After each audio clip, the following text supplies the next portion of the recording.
Om Namo Bhagavate Ramakrishnaya.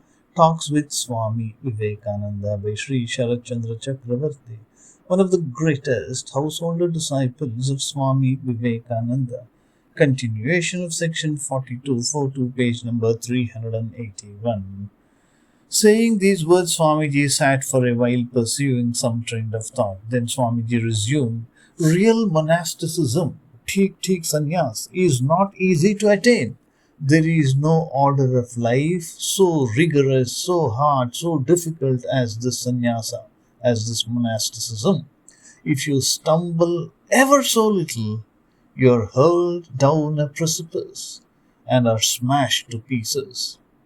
One day, Swamiji continues, one day I was traveling on foot from Agra to Vrindavan. There was not a farthing with me.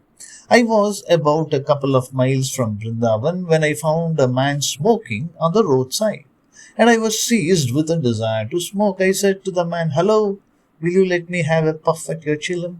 He seemed to be hesitating greatly and said, "Maharaj, I am a sweeper." Well, Swamiji says, well, there was the influence of old samskaras, and I immediately stepped back and resumed my journey without smoking. I had gone a short distance when the thought occurred to me that I was a sannyasin who had renounced caste, family, prestige, and everything, and still I drew back as soon as the man gave himself out as a sweeper and could not smoke at the chillum touched by him. The thought made me restless at heart. Swamiji says, the thought made me restless at heart. Then I had walked on half a mile. Again I retraced my steps and came to the sweeper, whom I found still sitting there. I hastened to tell him, "Do prepare a chillum of tobacco for me, dear friend." I paid no heed to his objections and insisted on having it, so the man was compelled to prepare a chillum for me. Then I gladly had a puff at it and proceeded to Vrindavan.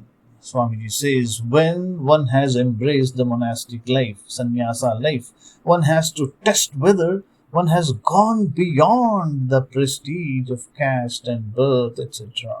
It is so difficult to observe the monastic vows, sannyasa diksha, in right earnest, sannyasa vrata, in right earnest.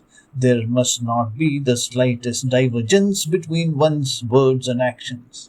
The disciple, Swamiji, you sometimes hold before us the householder's ideal, Adarsha, and sometimes the Adarsha ideal of the Sannyasin. Which one are we to adopt? Which one are we to follow? Swamiji replies, well, go on listening to all. Then stick to that one which appeals to you. Grip it hard like a bulldog. Swamiji came downstairs accompanied by the disciple while speaking these words and began to pace to and fro, uttering now and then the name of Shiva, Shiva, Shiva, or humming a song on the Divine Mother, such as, who knows how diversely thou playest, O Mother, thou flowing stream of nectar. Kokono ki range thakoma, Kokono ki range thakoma, Shyama Sudha Tarangini, and so on. That is the end of section 42. Om Shanti Shanti Shanti. Harihi Om Tat Sat. Sri Ramakrishna Arpanamastu.